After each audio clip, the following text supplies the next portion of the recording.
जय हिंद साथियों, बहुत ही दुखद घटना है कि एक आर्मी के परिवार की एक बेटी किस प्रकार अपने पिता के लिए रो रही है। इस घटना को मैं बाद में बताऊंगा। सबसे पहले आप 2006 का घटनाक्रम याद कीजिए, जब योगी आदित्यनाथ उत्तर प्रदेश पुलिस के रवैये से परेशान होकर पूरी संसद में फूट फूट के रो रहे थे। और आज वही योगी आदित्यनाथ उत्तर प्रदेश के मुख्यमंत्री हैं, और उनके मुख्यमंत्री रहते हुए आज सबसे ज्यादा फौज के, आपने देखा होगा कि चाहे फौज के जवान छुट्टी में आए हो, उनके साथ में पुलिस का दुर्व्यवहार हो, या आपने देखा होगा भूतपूर्व सैनिक उनके साथ में दुर्व्यवहार हो। आपने कुछ समय पहले देखा होगा बरेली का घटनाक्रम है कि वहां हमारे एक भूतपूर्व सैनिक नायक रेशम सिंह अपने जीजाजी की अंत्येष्टि के लिए जा रहे थे। किस प्रकार वहां के एसआई राम नरेश ने उनके साथ में बदतमीजी करी, मारपीट करी, और उसके बाद में क्या हुआ, बस मात्र उसको सस्पेंड कर दिया गया। और सस्पेंड के बाद में वापस बहाली इनकी हो ही जाती है। इनका सस्पेंड कोई लेने देना, कोई ज्यादा इनको खास फर्क पड़ता है नहीं। लेकिन अभी का ताजा घटनाक्रम है, मैं ये कहना चाहता हूं कि योगी आदित्यनाथ जी, आप हमेशा ही जब दूसरे प्रदेशों में चुनाव होता है आप वहां जाते हैं और तब वहां अपना दमखम भरते हैं कि हमारे यहाँ सुशासन है। ये क्या यही आपके यहाँ सुशासन है?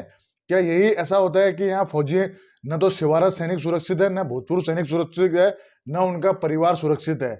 यहाँ अभी जो घटनाक्रम है एक बेटी का है, आप लोग खुद देखिए और उस बेटी की आप आवाज सुनिए, आपका सीना भी फट जाएगा उसकी बातें सुन के।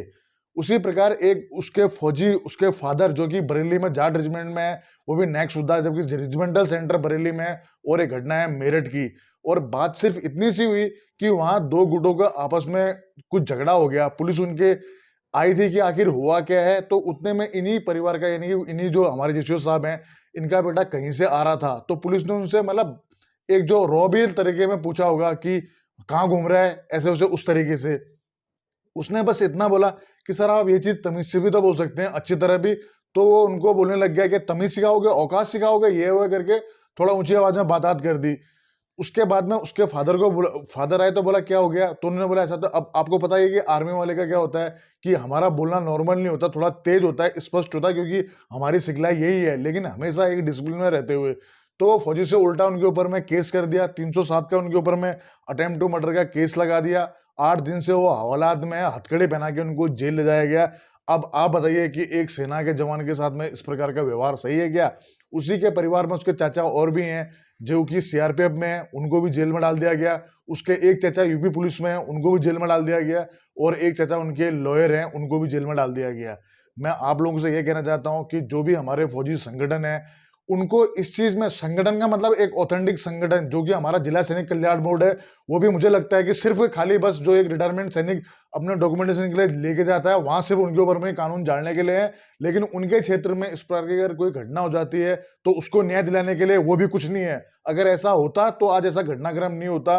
उसी प्रकार में सेना में हमारे जो भी हमारे कमांडिंग ऑफिसर हैं, जो भी हमारे अधिकारी लोग हैं, उनसे मैं रिक्वेस्ट करना चाहता हूं कि हमेशा, मैंने ये चीज खुद अपनी सर्विस में महसूस किया है कि बाहर कोई सा भी घटनाक्रम हो, सबसे पहले जवान के ऊपर दोष डालते हैं। तो हमेशा एक जवान से पूछा भी नहीं जाता है कि भाई गलती किसकी है।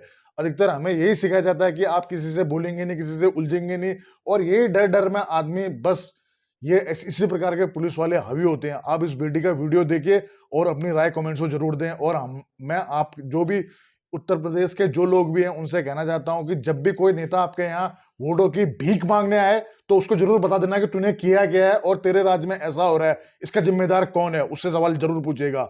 जय हिंद, जय भारत। मेरा नाम स्वर्णिका चौधरी है। मैं 18 साल की हूँ और आर्मी पब्लिक स्कूल लखनऊ से पास आउट हूँ। मेरे पापा का नाम राजीव कुमार है, जो आर्मी में नायब सूबेदार हैं और अभी बरेली में पोस्टेड हैं।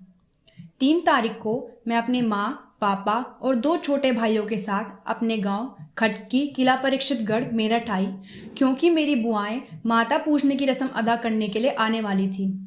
5 दिसंबर को जब ये प्रोग्राम चल रहा था तो रात के तकरीबन 9 बजे मेरे गांव में पुलिस आई, क्योंकि उन्हें सूचना मिली थी कि मेरे गांव में 2 दलों के बीच में झड़प हो गई है और गोली चल गई है। गांव में मेरी 2 जगह हैं, एक तो मेरा घर है और दूसरा मेरा घेर है। दोनों में तकरीबन 100 मीटर का फासला है। घेर में मेरे बुआ जी, मेरे गांव की औरतें और मेरे सारे रिश्तेदार बैठकर गीत गा रही थी और ढोलक बजा रही थी, जबकि घर पे मेरे पापा और मेरे रिलेटिव्स बैठकर ड्रिंक कर रहे थे। खुशी का माहौल था और सब लोग काफी दिनों बाद इकट्ठा हुए थे। इतने में मेरा भाई घेर से घर की तरफ आ रहा था। उनको पुलिस वालों ने रोका और उससे पूछने लगे, ओए इधर आ, किधर घूम रहा है? तो मेरे भाई ने जवाब दिया कि बस ऐसे ही घूम रहा हूं। तो वो चिल्लाकर बोले कि तमीज से रह और अपनी औकात में रह के बात कर, तेरी औकात नहीं है हमसे बात करने की। तो मेरे भाई ने बस उनसे इतना पूछा कि अंकल मेरी गलती क्या है और इसमें औकात की बात कहाँ से आई? तो वो तनतनाकर बोले कि जाके अपने बाप को बुला के लेकर आ, उसने तुझे यही तमीज सिखाई है कि पुलिस वालों से कैसे बात करते हैं। मेरा भाई गया और मेरे पापा को बुला लाया। मेरा पापा का स्वभाव है कि वो थोड़े ऊंचे स्वर में बोलते हैं। वो आए और उन्होंने पुलिस वालों से सीधा पूछा, अरे भाई क्यों बच्चों को परेशान कर रहे हो? बस यही बात थी और यही विवाद का मुख्य कारण भी था। बस ऐसे ही वाद विवाद चलता रहा। इतने में आवाज सुनकर मेरे रिश्तेदार भी बाहर आ गए। उन्होंने पुलिस वालों को भी रोका, मेरे पापा को भी रोका, दोनों को समझाने का बहुत प्रयास किया। उन्होंने पुलिस वालों से हाथ भी जोड़े और बोला कि भाई साहब गलती हो गई, बच्चा है, माफ कर दीजिए, ये भी तो आपके बच्चे जैसा ही है। बस उन्होंने पुलिस और मेरे पापा का बीच बिचाव कर दिया। वो लोग सब घर के अंदर चले गए और मेरे पापा गांव की तरफ चले गए। तकरीबन आधे घंटे बाद रात के 10 बजे पुलिस फोर्स आई और मेरे घर में घुसकर मेरे रिश्तेदारों को उठा लिया। उन्होंने इतनी भी शर्म नहीं की कि घर में औरतें और बच्चे भी हैं। जो भी बीच में आया उन्होंने या तो उसे धक्का दिया या फिर उनको डंडे मारे। हम सबको यही लगा कि पुलिस वाले मेरे पापा को भी उठाकर ले गए हैं, पर फिर मेरी बुआ जी ने बताया कि भैया तो घर पे हैं ही नहीं, वो तो गांव में लोगों को न्योता देने चले गए हैं। गांव से मेरे पापा तकरीबन 10:03 पे आ ही रहे थे कि गांव में एक तिराहा पड़ता है हमारे घर से कम 200 मीटर दूर।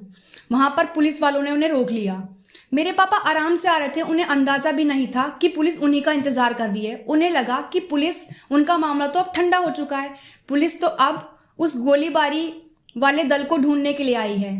पापा आराम से उनके बीच में से निकल रहे थे कि पुलिस वालों ने उन्हें उठा लिया और उन्हें भी जेल ले गई। उनके अगले दिन उनके ऊपर झूठे मुकदमे लगा दिए गए और उन्हें जेल भेज दिया गया, जिनमें से 307 अटेम्प्ट टू मर्डर जैसे 8 और मुकदमे लगाए गए। गिरफ्तार होने वालों में मेरे पापा जो कि आर्मी में हैं, मेरे फूफा जी जो सीआरपीएफ में हैं, मेरे चाचू जो यूपी पुलिस में हैं और सहारनपुर में पोस्टेड हैं, और मेरे छोटे चाचू जो खुद एक लॉयर हैं, वो भी शामिल थे।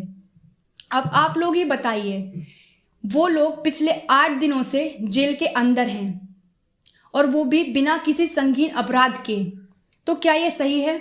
मेरी आपसे हाथ जोड़ के विनती है कि इस वीडियो को इतना वायरल कीजिए कि ये योगी जी और मोदी जी के पास तक पहुंच जाए, ताकि मेरे पापा और उनके रिश्तेदारों को जेल से बाहर निकाला जाए।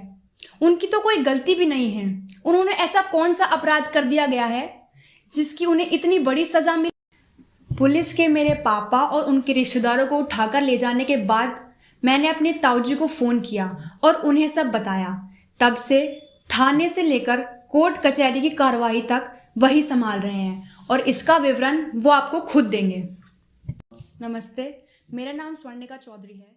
दोस्तों सब्सक्राइब कीजिए एक्स आर्मी सोल्जर को डिफेंस की सबसे सटीक और सबसे आसान भाषा में जानकारी के लिए। साथ ही बेल आइकन को प्रेस करें ताकि आपको नोटिफिकेशन सबसे जल्द मिले।